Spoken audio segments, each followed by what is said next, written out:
ये कहानी है बिहार के एक छोटी सी गांव का गदियाचक की, जहां दो दोस्त रहा करते थे, रवीना और शिवम। बचपन से साथ थे। दोनों की दोस्ती ऐसी थी जिसे मोहल्ले वाले राम लक्ष्मण कहते थे। दोनों छोटू यादव के दुकान पर चाय पीते हुए, भाई कुछ करते हैं ना, कब तक बेरोजगार रहेंगे। भाई सही बोला, ये छोटू यादव को देख ले। इसको हम दोनों की महीने के 1000 रुपए देते हैं। हमसे ज्यादा तो इसकी जिंदगी सही है। अरे छोटू, एक बीता बताना जरा। हाँ भैया पूछो। तो महीने का कितना कमाता होगा? भैया 10 रुपए का बेचता हूँ। गांव में 800 है, वो रोज 2-3 बाहर आते हैं और कुछ लोग बाहर से भी आ जाते हैं। तो भैया महीने का कुछ यही 20, 30, 40। रवीना पर शिवम एक चाय वाले की कमाई देखकर चौंक जाते हैं। फिर दोनों वहां से चले जाते हैं। तुमने देखा रवीना ने चाय वाला इतना कमाता है, लेकिन चाय तो भाई रोज सुबह शाम लोग पीते ही हैं, इसीलिए आते हैं।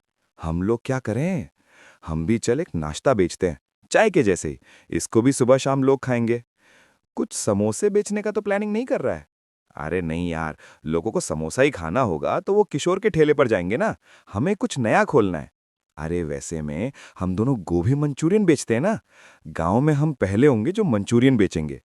उसका शिवम और कुलदीप ने गोभी मंचूरियन बेचने का प्लान कर लिया।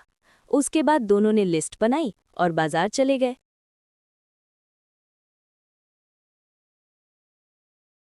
दादा, अच्छे वाले गोभी, मिर्ची, टमाटर, धनिया देना। वो मनीष भैया, मैदा, कॉर्नफ्लोर, सोया सॉस, तेल देना।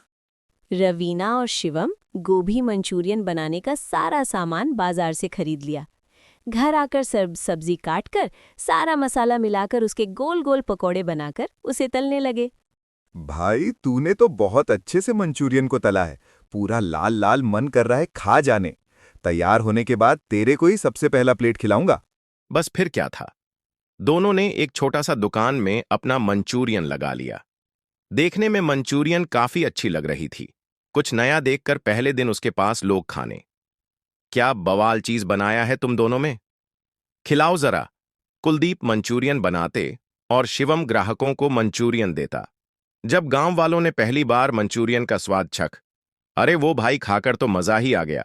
स्पाइसी और कुरकुरा, दोनों को चेहरे पर खुशी आ गई कि उनकी मंचूरियन लोगों को पसंद आने लगी। वैसे शिवम, इसका जो चटनी है वो कैसे बनाते हो? वो तो राज है, बस यही बता सकता हूं।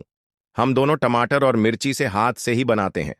लोगों को भीड़ लग जाती है यार, उनका मंचूरियन लोगों का बहुत ज्यादा पसंद आता है। उसके दोनों की मंचूरियन पूरे इलाके में मशहूर हो गई।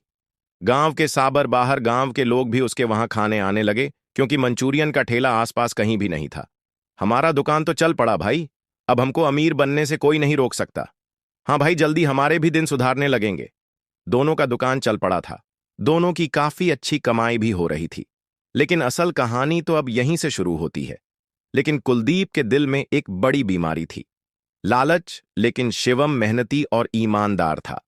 कुलदीप, कल वाले मंचूरियन थोड़े छोटे छोटे थे, थोड़ा बड़ा बनाया कर। अब मुझे पता है मुझे क्या करना है, तो अब मुझे समझ मत। छोटा छोटा करने से ज्यादा फायदा होता है। लेकिन यह गलत है भाई। लोग हम पर भरोसा करके आते हैं। अरे भाई, ये भरोसा भरोसा कुछ नहीं होता है। पैसा सबसे ऊपर है। शिवम देख रहा था कि कुलदीप का लाल जब बढ़ने लगा था, पर कुछ नहीं कहता है।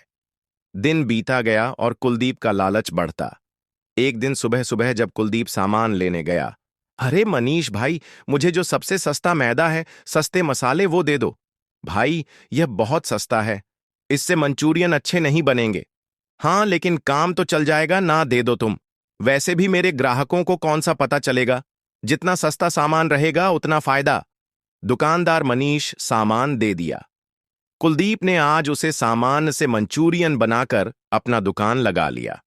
उसे दिन उसका ठेला जैसा का तैसा चलने लगा। लोगों को कुछ पता नहीं चला, जिससे वह सोचने लगता है कि और पैसे कैसे कमाए। उसके बाद उसने एक प्लेट में जो 10 पीस मंचूरियन के देता था, अब 7 पीस देने लगा। ग्राहक शिकायत करने लगे, भैया इस प्लेट में 7 पीस हैं मंचूरियन के, पहले 10 थे। अरे भाई, शुरू से ही इतने थे, तुमने शायद ध्यान नहीं दिया। मैं हर रोज खाता हूं, मुझे पता है कितने होते हैं। नहीं खाना है तो मत खाओ। और भी बहुत ग्राहक हैं। ग्राहक वहां से गुस्से में चला जाता है। धीरे धीरे ग्राहक कम होने लगे। लोगों को उसकी बेईमानी का पता चल गया था। एक दिन शिवम ने फिर कहा, कुलदीप, अब तो ग्राहक बहुत कम आने लगे हैं। अब कुलदीप तो अपना बेईमानी बंद करते। बस बहुत हो गया। तू हाथ से निकाल जा यहां से। मैं अकेला ही है दुकान संभाल सकता हूं। मुझे तेरी जरूरत नहीं। ठीक है कुलदीप, लेकिन याद रखना, लालच इंसान को बर्बाद कर देता है। शिवम चला गया। अच्छा हुआ जो शिवम चला गया। अब मुझे बहुत ज्यादा फायदा होगा। जो फायदा होता था आधा उसको देना पड़ता था। ऐसे भी सारा काम तो मैं ही करता था। सही कुलदीप अपना दुकान चलने लगता है। ग्राहक कम आते थे, लेकिन एक ही मंचूरियन का ठेला होने की वजह से लोग उसके पास खाने आया ही करते थे। शिवम छोटू यादव की चाय की दुकान के पास उदास होकर बैठा था। अरे शिवम भैया, क्या हुआ? इतने उदास क्यों लग रहे हो? और आपके मंचूरियन की दुकान कैसी चल रही है? क्या बोलूं छोटू, दुकान तो सही चल रही थी, पर कुलदीप के लालच की वजह से सब बर्बाद हो गया। उसने मुझे अब निकल भी दिया। अरे तो भैया, उदास क्यों हो? आप अपना थैला लगाओ, आप अपना स्वाद दो, आप अच्छे मसाले अच्छे सामान से मंचूरियन बनाओ, लोग आप ही के पास आएंगे। छोटू की यह बात सुनकर शिवम के मन में एक उम्मीद जग गई। अगले ही दिन शिवमताज गोभी और अच्छे मसाले के साथ मंचूरियन बनाने लगा। अपना ठेला लगा दिया। मात्र 10 मंचूरियन प्लेट। ये सही है शिवम भाई, आप मिलेगा हमको असली स्वाद, वह भी 10 रुपये में। देखते ही देखते शिवम के ठेले पर भी लोग आने। दम भी काम था और स्वाद में भी दम था। अरे वो शिवम भाई, असल स्वाद तो फिर से मिल गया। लाओ, एक प्लेट मुझे दे दो और मेरी बेटी के लिए भी एक प्लेट पैक कर दो। शिवम ग्राहकों की बात सुनकर खुश हो जाता है। सभी ग्राहकों को मंचूरियन खिलाने लगता है। शिवम का ठेला खुल चुका था। सुबह से ही लोग बोल रहे थे, शिवम भाई 10 रुपये में बढ़िया दे रहे हैं, स्वाद भी जबरदस्त। दिन भर उसके ठेले पर भीड़ लगी रहती थी। उधर कुलदीप का ठेला सूना पड़ा था। कुलदीप हर जाते हुए ग्राहक को देखता और सोचता, यह सब शिवम की वजह से मेरा दुकान नहीं चल रहा। लेकिन अंदर से उसे पता था, जो गलत वो कर रहा था उसका ही नतीजा है। कुलदीप की हालत खराब होने लगी। कुछ दिन बाद कुलदीप के पास ना ग्राहक ना आ रहे थे, ना कमाई हो रही थी। शिवम अब पूरे इलाके में छा गया। शिवम हर चीज साफ सुथरी करता। ताजा गोभी, खुद पीसी चटनी, नया तेल, इसलिए उसका स्वाद हर रोज अच्छा रहता। एक आदमी बोला, भैया आपने सस्ते में भी क्वालिटी नहीं गिराई, इसलिए लोग आपके पास आते हैं। शिवम बस मुस्कुरा देता। उसकी रोज की कमाई भी बढ़ने लगी थी। कुलदीप ईर्ष्या में और डूब गया। शाम को जब शिवम के ठेले पर भीड़ लगती, तब कुलदीप दूर से देखता। कुछ समय बाद वो बड़बड़ाने लगा, यह मेरा आइडिया था, यह दुकान हमने साथ में खोली थी। आज अकेला वो चमक रहा है, लेकिन असलियत यह थी कि उसकी यह हालत उसकी अपनी वजह से हुई थी। कुछ दिन बाद कुलदीप का दुकान बंद हो जाता है। यह सब उसकी मां देख रही थी। बेटा कुलदीप, क्या हुआ? और आजकल शिवम कैसे नहीं आता है ठेले पर? हमारे बीच झगड़ा हो गया है मां। फिर कुलदीप ने सारी बातें अपनी मां को बताया।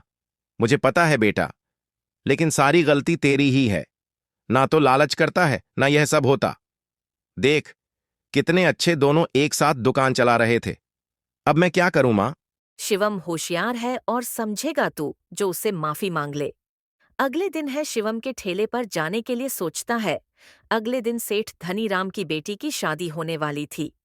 पिताजी, मेरी शादी में गोभी मंचूरियन और चिकन मंचूरियन बना ही चाहिए। मेरे जितने दोस्त हैं वह सब शहर से हैं और उन्होंने हमारे यहाँ की फेमस मंचूरियन वाले का काफी नाम सुना है। बेटा बस इतनी सी बात मैं अभी ऑर्डर देकर आता हूँ। तेरी शादी में मंचूरियन ही बनेगा।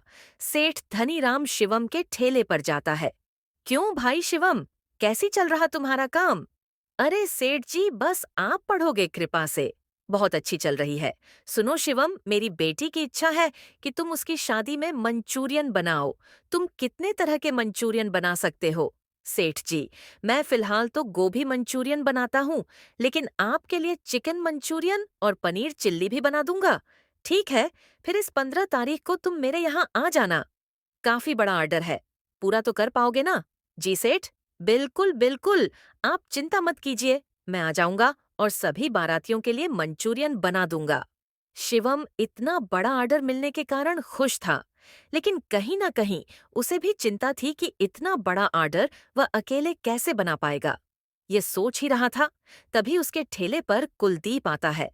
भाई, शिवम मुझे माफ कर देना। मेरी लालच की वजह से हमारी दोस्ती टूट गई। मैं अपने लालच की वजह से कहीं का नहीं रहा। अरे कुलदीप भाई, मैं तुमसे नाराज कहाँ था? बस तुम घटिया सामान इस्तेमाल कर रहे थे। यही मुझे पसंद नहीं आया। मुझे माफ कर दो शिवम भाई। सुन, ये सब छोड़। अभी मुझे सेठ धनीराम की शादी के लिए बहुत बड़ा ऑर्डर मिला है। अकेले तो मैं पूरा कर नहीं पाऊंगा।